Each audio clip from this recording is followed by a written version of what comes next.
Welcome back to A World with AI.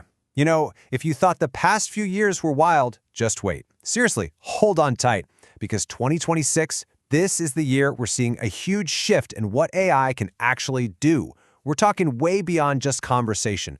We're moving into something much, much bigger. So, for a while now, we've gotten pretty comfortable with AI being this language wizard, right? It's our chatbot, our research buddy, even helps us code. But what if that was just the warm-up act? What if instead of just telling us about a world, AI could literally build one? And yeah, that's exactly what's happening right now. This year is the turning point, where AI goes from just, predicting the next word in a sentence to simulating reality itself. This isn't some far-off sci-fi dream anymore. This is the new frontier, and it's happening today. Okay, so let's really get into this. We're talking about a move from words to worlds, and it's all being driven by this idea called spatial intelligence. See, the big AI labs are all starting to agree. You can't get to true general intelligence with language alone. It's not enough. For an AI to really think like us, it has to get a grip on the physical world. Stuff like gravity, space, cause and effect. And this slide just lays it out perfectly, the old way versus the new way. So think of an LLM, a large language model, as the super librarian who's read every single book ever written. They know all the text, all the words, but they can't build you a house. Now a world model? That's totally different. That's like an architect and a physicist rolled into one. It doesn't just describe reality, it can simulate it. It can build a world from the ground up that actually follows the laws of physics. It's a massive leap. And the bedrock for all of this is that concept I mentioned, spatial intelligence. It's basically the idea that our own thinking, our own cognition is built on this scaffolding of understanding 3D space. And now, AI is finally learning that same fundamental skill. And let me tell you, there are three major players out there leading the charge in this brand new race. First up, you've got World Labs, founded by the absolute legend Fei-Fei Li. They've pulled in a mind-boggling $1 billion in funding. And they've launched Marble, a model that can take a simple sentence, a photo, or even a video clip, and boom, it generates a completely navigable 3D world. Then there's AMI Labs. This one was founded by another giant in AI, Yann LeCun. They've raised €500 million to go down a totally different path to AGI. Their whole thing is building an AI grounded in the laws of physics. They're basically challenging that whole LLM-centric view of the world. And player number 3, Google's DeepMind. They just dropped Genie 3. And folks, this is an absolute game changer. Why? Because it's the first world model that's interactive in real time. Just imagine creating a persistent 3D world on the fly that you can actually walk around in and interact with. That's not a demo, that's what Genie 3 does. So, okay, amazing tech, right? But how does this actually affect us in the real world? Well, this stuff isn't just staying in the lab, not by a long shot. It's already causing a massive disruption, and the very first industry feeling those shockwaves is Hollywood.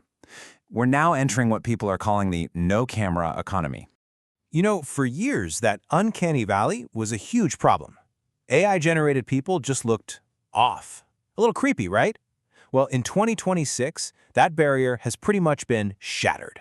These AI models have crossed this fidelity threshold where the synthetic media they create is now practically impossible to tell apart from something shot for a big-budget movie. And this has opened the door to a completely new way of making films. I mean, just look at this pipeline. Step 1, you generate entire scripts and storyboards from a single prompt. Then, world models whip up these incredibly realistic virtual sets. After that, AI can generate or tweak actor performances to be flawless. And finally, all that tedious post-production work, automated. You can literally create a professional-looking, high-quality video without a single camera, without a crew, without even a physical location. Wild. But with any revolution, there's always conflict. And this powerful new tech has just ignited this huge, high-stakes battle over some really fundamental questions, like who owns something an AI creates? How do you get consent to make a digital copy of a person? And maybe the biggest one, who gets to make the rules here? This timeline here just lays out how much of a pressure cooker 2026 really is. It started right at the end of last year, with the Department of Justice creating a new task force specifically to challenge state-level AI laws. Then in January, that task force got to work, targeting laws in places like California that are designed to protect performers. By February, the actors union, SAG-AFTRA, is at the negotiating table, and it all comes to a head on June 30th. Get this, the contracts for the actors, the writers, and the directors all expire on the exact same day. Talk about maximum leverage. So what this all boils down to is a massive legal showdown. On one side, you've got the federal government trying to push through a single, uniform AI policy, one that really favors innovation and deregulation. But on the other side, you have states like California passing their own laws to protect creative workers from being replaced by AI without their permission. Whoever wins this fight is going to define the future of creative work in America, period. And this isn't just happening in the US. This slide shows there's a real global divide on this. The US is being pretty restrictive, saying you need substantial human authorship for something to get a copyright. The EU is a bit more in the middle. They're looking for the author's own intellectual creation. But then you have China, which is way more permissive. There, even a tiny bit of human input might be enough to grant a copyright. These totally different approaches are going to shape the entire global creative economy for decades.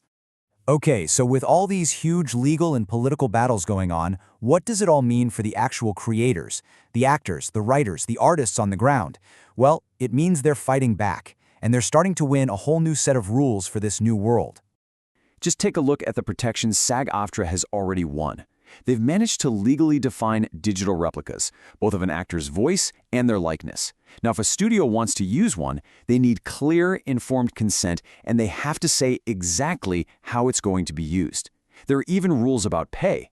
If an AI uses an actor's voice, that actor gets paid for every line it generates. This is a huge, huge step in protecting artists. And it's not just the actors. The whole fair use free-for-all where AI companies just scrape the entire internet for training data, that's coming to an end. A wave of lawsuits and public outcry is forcing them to pay up.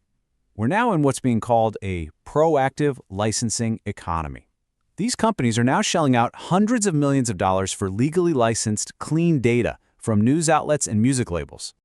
And you have to remember, this change didn't just happen on its own. It was driven by the creators themselves. Almost 800 artists. We're talking huge names like Scarlett Johansson and Cyndi Lauper. They all signed this public letter demanding that AI companies stop using their work without permission and without paying for it. That collective voice is what's really reshaping the entire industry. So that brings us back to the big question for 2026 and beyond. We now have AI that can simulate, create, and literally build new worlds. The tech is absolutely incredible.